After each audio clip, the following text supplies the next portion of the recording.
It's a wonderful day in the homiehood, a wonderful day for a homie. Won't you be my homie to Taro? Today is February 15th, which is a Wednesday, and we're about to dive into the daily headlines. We're based out of Canada, Ontario, so we are focused a little more on the stories coming out of here.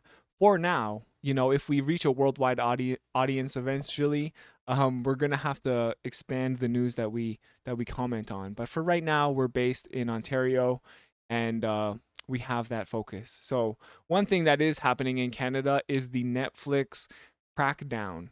So if you haven't heard, they're making it harder to share your Netflix password with. I mean, most people do it with their family members. Some people do it with their ex lovers. So it's probably making for some interesting dynamics with people who you share your account with. But there's a lot of speculation that potentially Netflix is going the way of Blockbuster, which, if you don't remember, is an old video rental chain that is infamous, I guess, for biting the dust and leaving all of their locations, you know, out to dry and going out of business. So some people probably still have those Blockbuster VHSs and DVDs like in their house, because there was a time when I think you didn't even like have to return your your DVDs. Anyways, when it comes to Netflix, obviously there's a lot of competition in this field. All the streaming services like Disney Plus, Amazon Prime, Hulu, Crave, HBO, Paramount Plus, like there's all these damn streaming services, which kind of makes you miss cable television, which was basically offering that same kind of deal where there's all these channels that play different shows. And it costs about the same if you want to subscribe to all of them, but I digress. So as streaming services have pulled content from their competitors' platforms, each of them is forced to produce more of it themselves, thereby forcing costs up across the board. So yeah, as you know, like Netflix was kind of like very quickly entering the production game, and I remember at the time HBO was like, oh damn, Netflix is entering the production game faster than we can enter the streaming game. But it seems like now the playing field is a bit more level. So this is obviously a problem for Netflix, which is why they're doing this password crackdown, and they need essentially more revenue because that's the basis of their business, and they need to keep their shareholders happy. So this article is saying that there are a couple reasons why this is happening. First, that Netflix is focusing more on short-term hits that pull viewers across wide audiences. So this is something that I kind of like have not been enjoying about Netflix, is that they do like one season of a show and then it just like gets canceled, and it's like, well, like maybe it would have been popular in season 3 and all those people could have like caught up. It just like seems like they're not that invested in the productions that they're producing. So second, it's saying that users know that there's a good chance that their new favorite show will not last. Well, yeah, exactly. So that was my problem. Like, I really liked Cowboy Bebop, even though it was very controversial. But I would have definitely kept watching it, if not like been a loyal fan and talking whatever shit I need to on Reddit in order to like get other people to watch it. But it got canceled after the first season, and like RIP.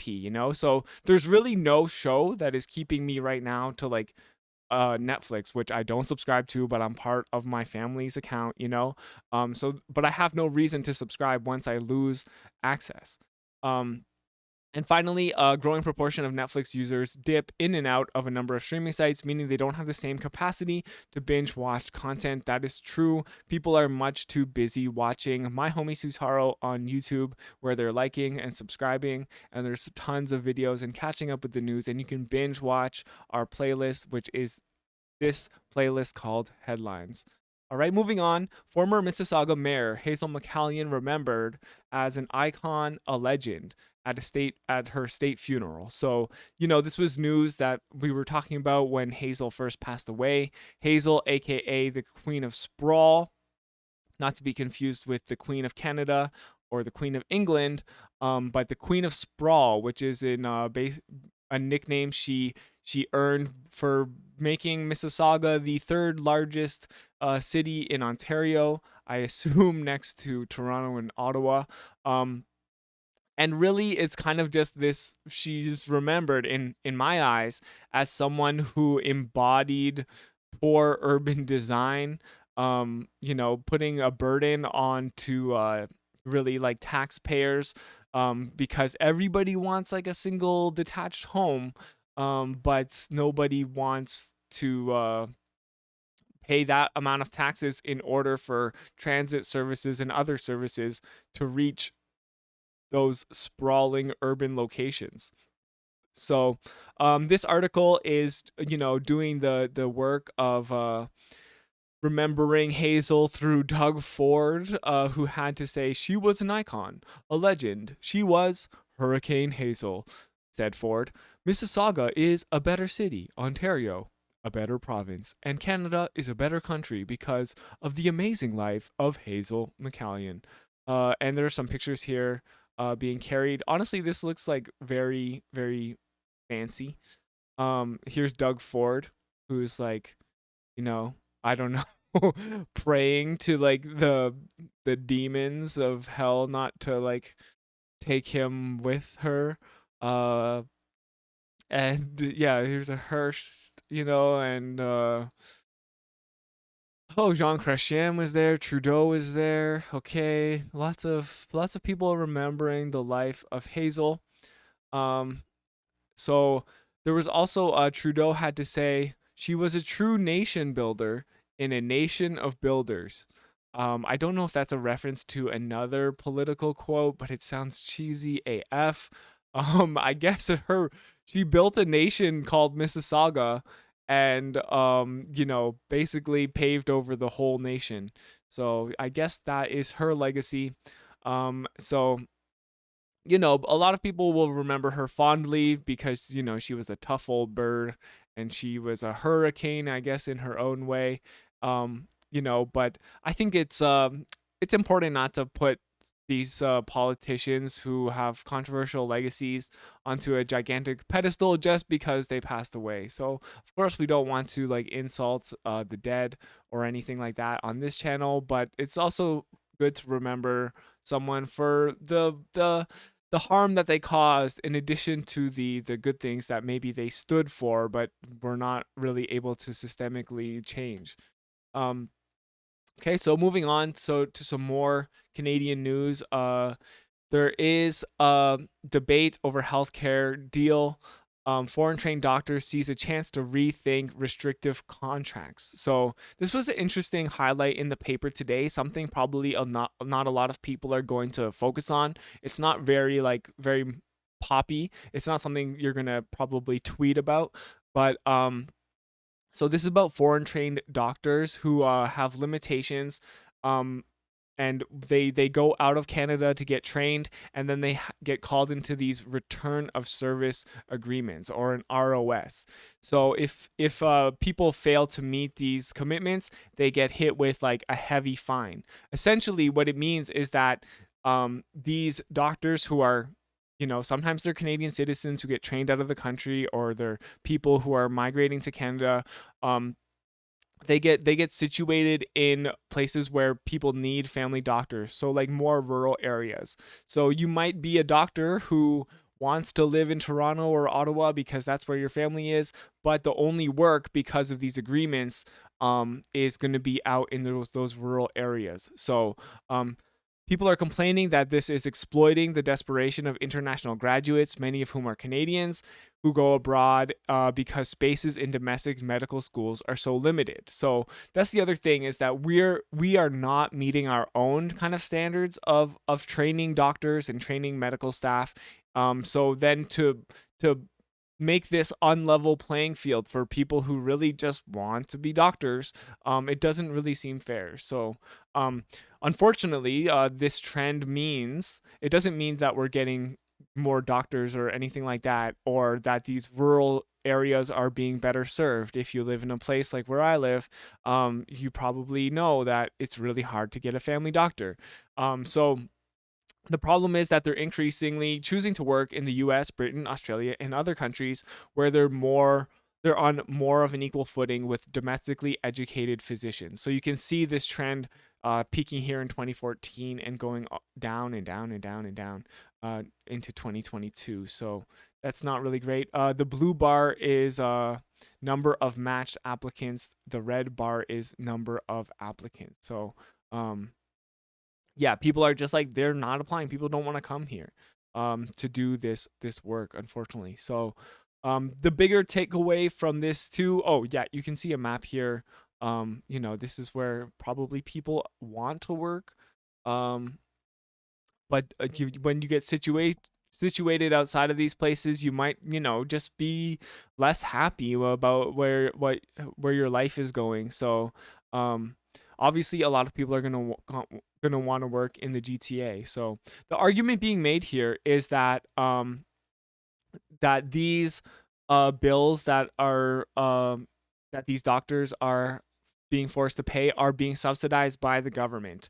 But the truth is that the government is subsidizing more for people who are getting trained in Canadian medical schools than people who are being trained abroad, even if they're all Canadian. So if you're getting your medical degrees outside of Canada, you get really no government subsidies and pay as much as 4 times for your education. But the argument still is that the provincial governments are paying the bill for residency training. But you've already probably racked up so much in student debt, and you have really not as many resources as people who are trained here in Canada. So it's kind of just like a problem, and the argument that they're making to say, hey, this isn't a problem, is actually doesn't, as this person says, hold any water. So Professor Matthews argues if Canadian provinces insist on using mandatory return of service agreements for residency positions, they should be required of all resident physicians, regardless of where they were educated. So yeah, this is, I agree with. Like, if they're going to make this rule, fine, make the rule. Obviously, we do need to serve rural areas, but why is it that Canadians who get trained in Canada have preferential treatment, and Canadians who get trained outside of Canada are basically like pigeonholed into like a situation that they don't want?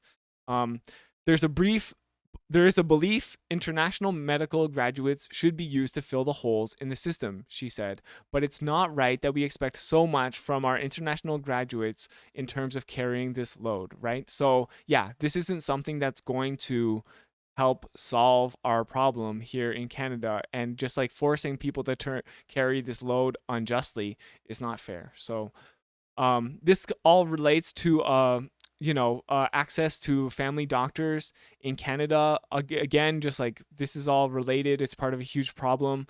More than 2.2 million Ontarians were without a regular physician as of March 2022, up from nearly 1.8 million in March of 2020, a 24% increase, which means 14.7% of Ontarians now rely on walk-in clinics. However, if you live in a city like where I live, it really isn't a walk-in clinic, and not at least one that is super accessible. And they even, like, the Ford government, like, took the gun to the virtual clinic that a lot of people were using if they didn't have a family doctor. So he video gamed that service here in Peterborough, Ontario. So one of the groups being affected by this, well, several of the groups, are children, newcomers to Ontario, and patients who live in the poorest and most racialized neighborhoods. The big thing is that because why these demographics are facing this hardship is because there's no one taking new patients. So if you're a child and you need a doctor, and no one's taking new patients, then you're not going to be able to get a doctor. So, this is something that this doctor also is saying that, hey, actually, Ontario is the best of Canada. So actually, other provinces are doing much worse than Ontario in this regard, which is actually quite pathetic, because we're not doing well here at all. And Also saying in regards to the healthcare transfer and discussion that's going on between the feds and the provinces, that they don't really have a plan to fix this. It's not really a matter of throwing money at the problem, but it's about changing the system. Unfortunately, this is going to be a problem that probably persists in our lives as Canadians for quite some time. Now, in the US, Nikki Haley announced her presidential campaign challenging Trump. Nikki Haley, I have not been following this, but I guess, now's the time. We're probably going to start hearing more and more stuff about the Republican primary. Um, and a woman has thrown her hat in, which is, I guess, big news because Republicans are racist, sexist people. And I guess this is always interesting me when conservatives play identity politics. If elected, Haley would be the nation's first female president and the first U.S. president of Indian descent. Okay. So, she's going to girl boss her way all to the presidential seat, and still be a Republican, though, maybe. In the 3.5 minute video, Haley referenced that past, saying she grew up not black, not white. I was different. Okay. Yes, it's true. Indian people are neither black nor white. Mixed race people are, you might fall somewhere else, and not in the black or white. There are other races. It's true. I'm glad she knows that much. Vaccines baby in chat is saying it's never going to happen. You are very correct. This is probably not something that's realistic. I guess if I had to speculate without even doing very much research, I would say that this is potentially positioning herself to be vice president. So we'll see, I guess, again, how that all plays out. In another statement, Trump spokesman Taylor Bodowich said Haley was just another career politician. She started out as a never Trumper, well, at least she's got one good thing going for her, before resigning to serve in the Trump admin. Okay, well, maybe she's not a very principled person. She then resigned early to go rake in money on corporate boards. No. A Republican switching lanes to rake in money? Now she's telling us she represents a new generation. Sure, Jess looks like one more of the same, a career politician whose only fully fulfilled commitment is to herself. So yeah, I get I don't know, like aren't like all politicians like kind of like that, especially ones in the Republican Party. So one of the controversies she has faced. Hey, Trump is not a career politician. He is he's just a wealthy businessman. He's an entertainer, really. He just keeps people entertained. He kept America entertained and the whole world entertained for over 4 years. So one of the controversies that she was steeped in was that she resisted calls to remove a Confederate flag after the Charleston church massacre. But she eventually gave in when even other Republicans were saying, hey, maybe we should take down the Confederate flag since the murderer was flying that flag. President Trump commented saying, she said she would never run against me because I was the greatest president. A lot of people are saying this, but people change their opinions and they change what's in their hearts, Trump said. So I said, if your heart wants to do it, you have to go do it. Okay, I don't know. I don't practice doing my Trump impression, but that there it is for anyone who is curious. MPs call on committee to probe Canada soccer amid dispute with women's national team. So this is something, again, probably one of the more sensationalized things that we'll hear about in today's news. I kind of like when these issues bubble to the surface and there's prominent people who are like, hey, maybe we should go on strike. And it kind of like helps remind us that you could be a professional soccer player and still be a working class person and still be someone who is exploited. You can be an Olympic gold medalist and still be someone who is exploited by your corrupt boss. So 3 MPs, a liberal, a conservative, and a new Democrat, all walked into a bar. Just kidding, but they did sit on the House Committee on Canadian Heritage to say that what they want an inquiry into what is it called? Soccer Canada, to figure out what the hell is going on here. Members of the women's national soccer team briefly went on strike last week, saying they had not received the same level of institutional support as the men's national team, but they say they were forced back to work by threat of legal action from Canada Soccer. So they went on strike for one day, like less than one day, and Canada Soccer said that they would be willing to take legal action if they didn't get back to work, which in this case was practicing for the next major tournament. So it's nice to hear that the men's team is coming out to support the women.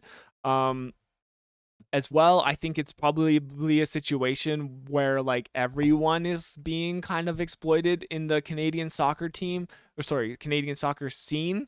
So it's great that they are, at least standing in solidarity with each other.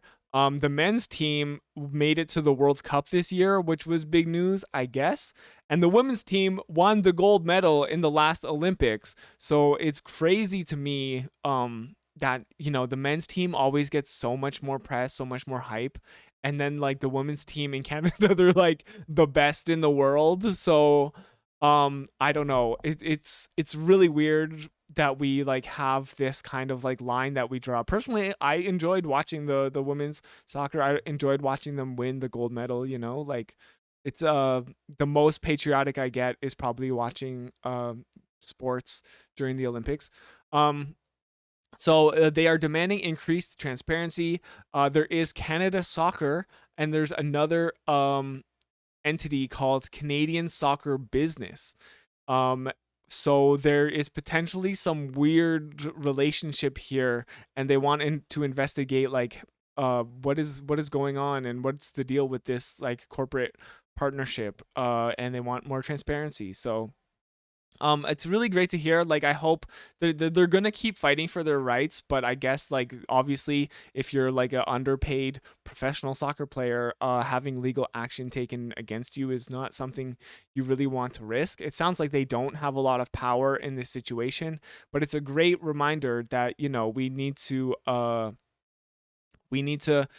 unionize even sports athletes. It's important that we are using our collective power to make these agreements. So it's a fight that women all over the world have to partake in every single day, and quite frankly, we're really sick of it, said Janine Becky, a 28-year-old forward. I just get angry about it because it's time. It's 2023. So noting here that they won the gold medal at the Olympics again, and we're about to go to the World Cup with a team who could win. So yeah, it's like, why are we not like supporting these sports if we care so much about them as we claim to? So the woman also said that they were devastated that Canada Soccer had threatened them with legal action when they walked off the job on the weekend. It was obviously very disheartening, Miss Becky said. I don't know who, one of the players, I think, to be sued would put all of us in a very difficult position. So I think we were frustrated that it escalated to that. And yeah, obviously. The last thing we're going to talk about today is not as fun as talking about soccer players, but Ottawa has ended all research funding with Chinese military and state security institutions. Now, this is it's kind of hard. I see this kind of like rhetoric in the news a lot. It kind of reminds me of all the anti-Chinese sentiment that's going on with these balloons and UFOs, and kind of a bit of fear mongering, saying that we need to invest in our military. So Canada has all of these research agreements with the National University of Defense Technology, which is a Chinese university. And some of the Chinese military scientists who were involved are experts in missile performance and guidance systems, mobile robotics, and automated surveillance. So this is kind of like a shared technology research agreement, and Ottawa is saying that like we need to stop doing this. One thing that is shocking to me is that up here, and I've seen it in several other articles as well, is that this exact phrase, China and other hostile countries. So to read the full sentence here, they're doing these changes to better protect cutting edge science and technology from ending up in the hands of China and other hostile countries. So it's indirectly kind of calling China hostile.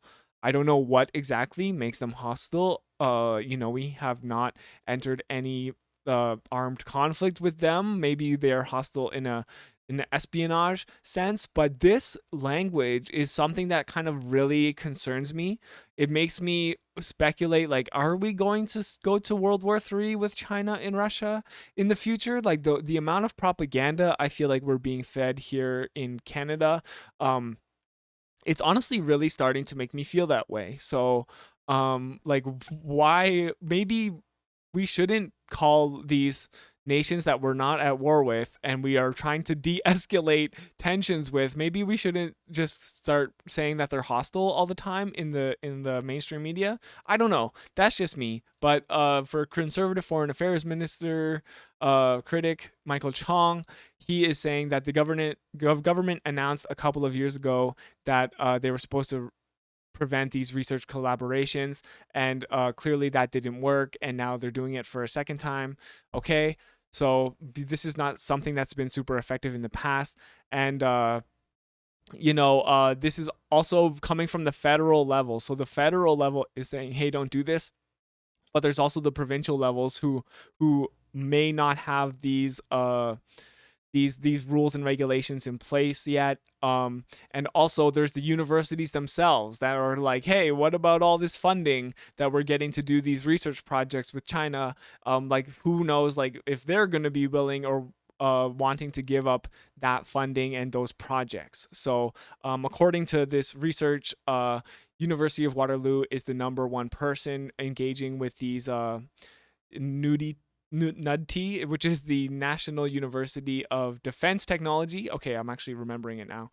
And second to University of Waterloo is University of Alberta, McGill University, University of Toronto, British Columbia, Simon Fraser, University of Victoria, McMaster University, Concordia University, and University of Calgary. So there's a lot of research agreements, as you can see. So we'll definitely be keeping our eyes on the tensions that seem to be escalating between Canada and the US, China, and Russia. It seems, honestly, to me, the situation and the vibe that I'm getting from media is kind of a bit alarming. But obviously, we hope for a peaceful planet. And thank you so much for making this far in the YouTube video if you've made it this far. And please give us a like, subscribe if you haven't. You can comment. What do you think about these escalating tensions? Are you feeling the same as me, or are you thinking it's we'll somehow maintain a peaceful balance of power? So thank you so much for tuning in. We're gonna keep streaming here. There's lots to talk about. Probably diving a bit more into what's going on with the presidential announcement in the U.S. And also checking in on the situation in Ohio. So peace out, YouTube.